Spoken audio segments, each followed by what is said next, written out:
MQM के governor की छुट्टी के बाद क्या अब बारी पाकिस्तान पीपल्स पार्टी की है? क्या पीपल्स पार्टी के दो बड़े मोहरे भी आइंदा दिनों में गिर सकते हैं? पीपल्स पार्टी ने कामरान टिसोरी की तब्दीली के लिए मुख्तदर हलकों को क्या यकीन दहानी कराई है? एमक्यूएम के रहनुमा खालिद मकबूल सिद्दीकी और सदर आसिफ अली जरदारी की मुलाकात की अंदरूनी कहानी क्या है? क्या वाकई आइंदा कभी गवर्नर एमक्यूएम का नहीं होगा या आइंदा सब कराची के ही होंगे? मई तब्दीलियों के लिए अहम क्यों है? क्या होने जा रहा है मई में? और बतौर गवर्नर कामरान टिसोरी को मजीद वक्त क्यों नहीं दिया गया? वो आगे क्या करने वाले थे जिससे रोकने के लिए ओहदे से हटाना ज़रूरी हो गया था? ये सब और बहुत कुछ मैं आज आपको बताऊंगा, लेकिन इससे पहले आपने क्या करना है वो तो आपको पता ही है। वीडियोस को लाइक और शेयर कीजिए, कमेंट सेक्शन में जाकर कमेंट कीजिए, और अगर अब तक मेरे चैनल को आपने सब्सक्राइब नहीं किया है और आपको मेरा काम पसंद है तो प्लीज़ मेरे चैनल को सब्सक्राइब कीजिए। एमक्यूएम के गवर्नर कामरान टिसोरी से सॉरी बोलकर उन्हें ओहदे से तो हटा दिया गया, लेकिन क्या ये चेंज फॉर चेंज है या किसी बड़े खेल की शुरुआत? ये वो मिलियन डॉलर क्वेश्चन है जिसका जवाब सिर्फ चंद लोगों के पास है, लेकिन ये वो टॉपिक भी है जिस पर अभी बात पूरी तरह शुरू नहीं हुई, क्योंकि आगाही खुद एक अजाब होती है। जो वाकिफान हाल हैं वो फरमाते हैं कि जनाब गेम ऑन है। कामरान टिसोरी पीपल्स पार्टी की फरमाइश पर ओहदे से तो हटा दिए गए, लेकिन इस एक मोहरे की तब्दीली के लिए पीपल्स पार्टी ने अपने दो मोहरे दाव पर लगा दिए हैं।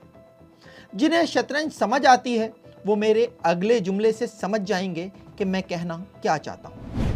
तो जनाब ऐसा है कि सिंध की बिसात पर पीपल्स पार्टी के दो बड़े मोहरों वजीर और घोड़े पर से जोर ख़त्म करने का इशारा दे दिया गया है, लेकिन ऐसा करने के लिए भी कुछ वक्त मांगा गया है। हुआ कुछ यूं है कि कराची की अबतर सूरत हाल ने साहिब इख्तिदार और साहिब इख्तियार दोनों को मुश्किल में डाल रखा है। दोनों कराची के लिए कुछ करना चाहते हैं, लेकिन दरमियान में आ जाती है पाकिस्तान पीपल्स पार्टी। लेकिन इस दफ़ा पीपल्स पार्टी के साथ दो दो हाथ करने का फैसला कर लिया गया है, और ये उस वक्त हुआ जब पाकिस्तान पीपल्स पार्टी ने गवर्नर सिंध की तब्दीली का धमकी आमेज मुतालबा किया। इस मौके पर पीपल्स पार्टी की आला क़यादत को ये बावर कराया गया कि कराची पर फोकस किए बगैर अब आगे बढ़ना मुमकिन नहीं है, और अगर पीपल्स पार्टी कामरान टिसोरी की तब्दीली सिर्फ इस बुनियाद पर चाहती है कि वो गवर्नर हाउस में बैठकर सियासी सरगर्मियां कर रहे हैं, तो पीपल्स पार्टी को ये समझना होगा कि गवर्नर हाउस से कराची के लिए उठने वाली आवाज़ की वजह पीपल्स पार्टी की ख़राब कारकर्दगी है। पीपल्स पार्टी अगर डिलीवरी की तरफ आ जाए और कराची की हालत को बेहतर बनाने पर तवज्जो दे तो इन आवाज़ों को दबाया जा सकता है। ताकतवर हलकों और पीपल्स पार्टी के दरमियान कराची के मसले पर पैगामात का सिलसिला तो काफ़ी अरसे से चल रहा था, लेकिन जब कामरान टिसोरी की तब्दीली के लिए इस बार खुद पीपल्स पार्टी की जानिब से रब्ता किया गया तो पीपल्स पार्टी से ऑप्शंस मांगे गए कि जवाब में वो क्या कर सकते हैं। वाकिफान हाल बताते हैं कि पीपल्स पार्टी ने कराची पर तवज्जो देने की यकीन दहानी कराई है, लेकिन इस पर यकीन करने से इनकार कर दिया गया और ज़मानत मांगी गई कि अगर ऐसा नहीं होता तो फिर क्या किया जाएगा, जिस पर पाकिस्तान पीपल्स पार्टी की जानिब से वजीर आला सिंध मुराद अली शाह और मेयर कराची मुर्तज़ा वहाब की तब्दीली का इंदिया दिया गया है। पीपल्स पार्टी की आला क़यादत की जानिब से कहा गया है कि अगर कामरान टिसोरी को गवर्नर सिंध के ओहदे से हटाया जाता है तो जवाब में पाकिस्तान पीपल्स पार्टी वजीर आला सिंध और मेयर कराची की तब्दीली पर सोच सकती है, लेकिन इसके लिए पीपल्स पार्टी को वक्त दरकार होगा। पीपल्स पार्टी इन दोनों को मजीद मोहलत देना चाहती है ताकि वो कराची की बेहतरी के लिए काम कर सकें। वाकिफान हाल के मुताबिक पीपल्स पार्टी की इस तजवीज़ या इशारे पर पीपल्स पार्टी का गवर्नर की तब्दीली का मुतालबा तस्लीम कर लिया गया, और इसी मौके पर यह भी तय पाया कि गवर्नर अब मुस्लिम लीग नून का होगा, और गवर्नर की तब्दीली पर एमक्यूएम के रिएक्शन और एतराज़ात पर एमक्यूएम को मुतमईन करने का काम भी साहिब इख्तियार करेंगे। और यही वजह है कि एमक्यूएम का गवर्नर की तब्दीली पर रिएक्शन निहायत सरसरी रहा है। एमक्यूएम ने पब्लिकली इस पर एतराज़ तो किया, लेकिन ये एतराज़ सिर्फ इस बात पर था कि तब्दीली से पहले उन्हें एतमाद में नहीं लिया गया और उन्हें भी गवर्नर की तब्दीली की इत्तला मीडिया से मिली। एमक्यूएम के अंदरूनी ज़राए बताते हैं कि एमक्यूएम ने मुक़्तदर हलकों को याद दिलाया है कि इमरान खान की हुकूमत के खिलाफ नो कॉन्फिडेंस से पहले पीडीएम के क़याम के वक्त एमक्यूएम को ये यकीन दहानी कराई गई थी कि सिंध का गवर्नर एमक्यूएम का होगा और उसके बाद ही कामरान टिसोरी को लगाया गया था। लेकिन कामरान टिसोरी को जिस तरह ओहदे से हटाकर मुस्लिम लीग के निहाल हाशमी को गवर्नर लगाया गया है, ये उस यकीन दहानी के खिलाफ है और एमक्यूएम एक दफ़ा फिर ये समझती है कि उसके साथ ज़्यादती हुई है और उसे सिंध के गवर्नर का ओहदा वापस मिलना चाहिए। ज़राए बताते हैं कि एमक्यूएम से इस ज़्यादती के अजाले का बड़ा वादा किया गया है और उसे यकीन दिलाया गया है कि एमक्यूएम को इस कुर्बानी का अजर ज़रूर मिलेगा और पहले से ज़्यादा अच्छा मिलेगा, क्योंकि पार्टी तो अभी शुरू हुई है।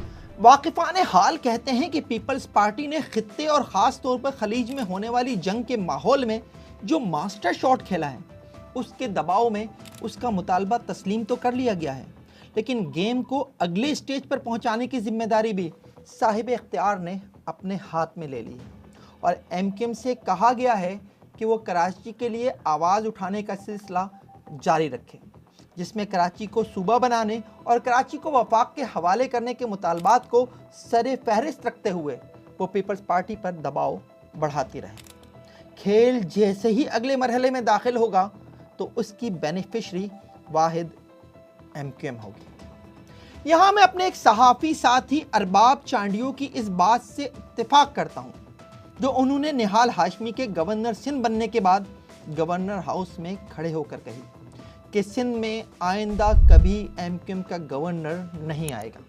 वो बिल्कुल ठीक कह रहे हैं, लेकिन मुस्तकबिल में एमक्यूएम को सिंध का गवर्नर लगाने की ज़रूरत ही नहीं पड़ेगी, क्योंकि नज़र ये आ रहा है कि पीपल्स पार्टी कराची के हवाले से अगर अपनी कमिटमेंट पूरी ना कर सकी, जो पीपल्स पार्टी के लिए वाकई एक मुश्किल टास्क है, तो सिर्फ गेम ही नहीं बल्कि कराची भी पीपल्स पार्टी के हाथ से निकल जाएगा और जो गवर्नर हाउस से रुखसत हुआ वो किसी और हाउस में नज़र आ सकता है। एमक्यूएम साहिब इख्तियार के वादों पर पूरी तरह से यकीन करके नहीं बैठी, क्योंकि उसका ऐसे वादों पर से अब एतबार उठ सा गया है। एमक्यूएम अपना सियासी खेल जारी रखना चाहती है और उसकी कोशिश है कि वो वफाक से कराची के लिए कम से कम 50-60 अरब रुपए के फंड लेकर आए और एक कमेटी के तहत ये पैसे कराची पर खर्च किए जाएं। एमक्यूएम ने इस कमेटी के सरबराह के लिए वफाकी वजीर दाखिला मोहसिन नकवी का नाम तजवीज़ किया है, लेकिन साथ ही वफाक से ये मुतालबा भी किया है कि वफाक के मंसूबों का क्रेडिट पाकिस्तान पीपल्स पार्टी को लेने से रोका जाए। सदर आसिफ अली जरदारी से कराची के बिलावल हाउस में खालिद मकबूल सिद्दीकी की मोहसिन नकवी की मौजूदगी में मुलाकात भी इसी सिलसिले की एक कड़ी है।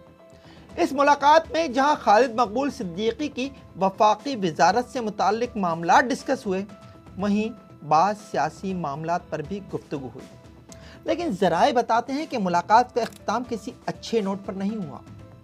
मुलाकात के इख्तिताम पर आसिफ अली जरदारी ने खालिद मकबूल सिद्दीकी से शिकवा किया कि आप हमारी बात नहीं सुनते, जिस पर जवाब में खालिद मकबूल सिद्दीकी ने भी यही शिकवा दोहराया और कहा कि आप हमारी बात कब सुनते हैं। इससे पहले कि मैं आज के प्रोग्राम का इख्तिताम करूं, आपको ज़रा ये भी बता दूं कि कामरान टिसोरी को गवर्नर हाउस से रुखसत कराने में इतनी जल्दबाजी का मुजाहरा क्यों किया गया।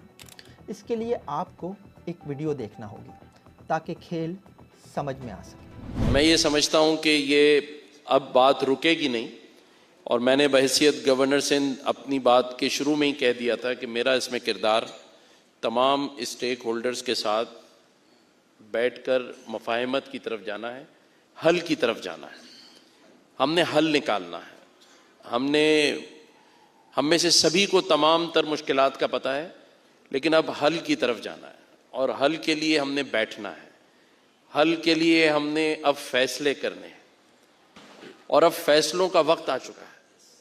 अब ये वो वक्त आ गया जब हमें एहसास अपने अंदर जगाना होगा और फैसले करने होंगे। अब मफाहमत के नाम पर खामोशी इख्तियार नहीं करनी, बल्कि फैसले का और उस वक्त का तयन करना है। और इंशाअल्लाह ताला ये जो सिलसिला आज डॉक्टर खालिद मकबूल सिद्दीकी भाई की सरबराही में यहाँ शुरू हुआ है, ये रुकेगा नहीं। और अगली जो डेट है वो 15 अप्रैल, क्योंकि अब ये बात चली पड़ी है तो फिर दूर तक जानी चाहिए। और ये डेट देने का मकसद भी ये है कि हम सब कितना इस बात को सीरियस ले रहे हैं। असल में कामरान टिसोरी ने 14 फरवरी को कराची के मुस्तकबिल पर गवर्नर हाउस में होने वाली कॉन्फ्रेंस के अगले सेशन की तारीख दे दी थी और पीपल्स पार्टी इस तारीख से पहले कामरान टिसोरी को गवर्नर हाउस से घर भेजना चाहती थी, क्योंकि कॉन्फ्रेंस के पहले सेशन के बाद ही पाकिस्तान पीपल्स पार्टी को यह अंदाज़ा हो गया था कि कराची के मसाइल पर मुख्तलिफ शोबों के लोग एमक्यूएम से इत्तेफाक कर रहे हैं और अगर अगले सेशन के बाद शायद पीपल्स पार्टी के लिए दबाव बर्दाश्त करना मुमकिन ना रहे। इसीलिए कॉन्फ्रेंस के अगले सेशन से पहले ही एमक्यूएम से गवर्नर हाउस खाली करा लिया गया। लेकिन देखना यह है कि एमक्यूएम साबिक गवर्नर सिंध कामरान टिसोरी की ऐलान करदा तारीख पर कराची के मुस्तकबिल पर कॉन्फ्रेंस के अगले सेशन का अब इनेकाद कर पाएगी या नहीं। ऐसा होता इसलिए भी नज़र नहीं आ रहा कि कामरान टिसोरी को गवर्नरशिप से फारिग हुए एक हफ्ता हो जाने के बाद भी ताहाल एमक्यूएम की जानिब से उन्हें उनके पुराने ओहदे डिप्टी कन्वीनर पर बहाल करने का कोई ऐलान नहीं किया गया है। इन दिनों कामरान टिसोरी की वालदा शदीद अलील हैं और राब्ता करने पर उन्होंने कोई सियासी गुफ्तगू करने से गुरेज करते हुए सिर्फ वालदा की सेहत के लिए दुआ करने की दरख्वास्त की है। मैं ये दरख्वास्त अपने तमाम व्यूअर्स से भी करूँगा कि माएँ तो साझी होती हैं, कामरान टिसोरी की वालदा की सेहतयाबी के लिए ज़रूर दुआ कीजिएगा। कामरान टिसोरी की राब्ता कमेटी के डिप्टी कन्वीनर के ओहदे पर बहाली के हवाले से जब मैंने एमक्यूएम के सीनियर रहनुमा अमीनुल हक से दरियाफ्त किया तो उनका कहना था कि ये बात ठीक है कि कामरान टिसोरी जब गवर्नर सिंध बनाए गए थे उस वक्त वो राब्ता कमेटी के डिप्टी कन्वीनर थे। उसके बाद एमक्यूएम में तंजीमी सतह पर काफ़ी तब्दीलियाँ हुई हैं।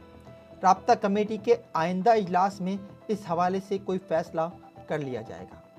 याद रहे कि कामरान टिसोरी के गवर्नर सिंध बनने के बाद ही एमक्यूएम के तमाम धड़ों बशमूल पीएसपी एक करके एमक्यूएम की एक नई राब्ता कमेटी तश्कील दी गई थी, जिसके डिप्टी कन्वीनर्स में मुस्तफ़ा कमाल, अनीस कायम खानी और डॉक्टर फारूक सत्तार भी शामिल हैं।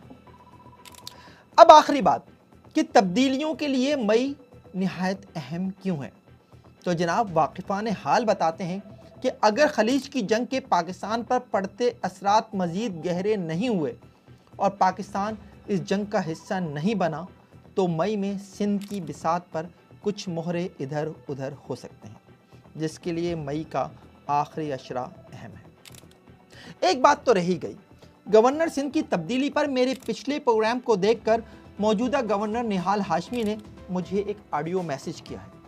उन्होंने मेरी रिसर्च की तारीफ करते हुए इसे ज़बरदस्त करार दिया है और मेरे प्रोग्राम की कामयाबी के लिए दुआ की है, जिसके लिए मैं उनका शुक्रगुजार हूँ। अस्सलाम वालेकुम फ़हीम, ठीक हो, खुश हो, आबाद रहो। तुम्हारा भी प्रोग्राम सुना, माशाल्लाह बहुत ज़बरदस्त। अल्लाह तुम्हारे प्रोग्रामों में, तुम्हारी रिसर्च में, तुम्हारे काम में इसी तरह से खैर और बरकत अता फरमाए। आबाद रहो, अल्लाह हाफिज़। निहाल हाशमी का ये मैसेज इस बात का सबूत भी है कि वक्त ने उन्हें एक जज्बाती इंसान से एक अच्छे सियासतदान में बदल दिया है, क्योंकि पिछले प्रोग्राम में मैंने निहाल हाशमी को गवर्नर सिंध लगाए जाने के फैसले पर काफ़ी तनकीद की थी। निहाल हाशमी के मैसेज से पता चल रहा है कि उन्होंने इस तनकीद को काफ़ी खुशदिली से कबूल किया है। ये प्रोग्राम आपको कैसा लगा कमेंट सेक्शन में कमेंट करके ज़रूर बताइएगा। देखते रहिए FIR।